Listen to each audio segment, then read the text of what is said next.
Hey, it's Dr. Brett Burnham, Foundation Chiropractic. We're going to talk about our traction block today. So you should be using this every single day and work up to 30 minutes. It takes about 30 minutes of direct contact with this device to deform ligaments of your spine and restore the proper curvature.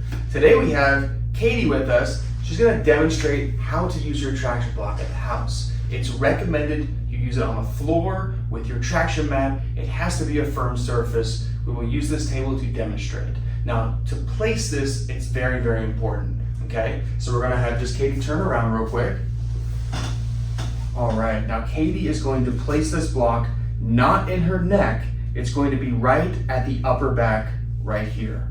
All right, I'm gonna go over the exact placement of where to put this traction block, okay? Now, it has words that say shoulders this side, that's where you want to place it, okay? So the shoulders go on this side right here. So it's not going to be at the upper neck, mid neck, or lower neck. It's right at that upper back, not below where the shoulders are, but right at this spot is where you're going to place that block. Katie, I'm going to have you spin around. There we go. And Katie's going to ease herself down nice and slow, and we'll put it right in that upper back area. Good. Now, a couple red flags you want to avoid. We want to avoid that block sliding up the neck. That's just going to push your head forward and make things worse. We also want to avoid turning your neck. When your head is back like this, you don't want to rotate your neck, okay?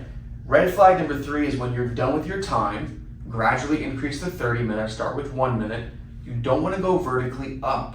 Roll over on whichever side is comfortable for you and then gently bring yourself back up, okay? So let's say it's been about 30 minutes, that's our goal. Katie will slowly roll over on her side to her left and then push herself up, and then she's all done.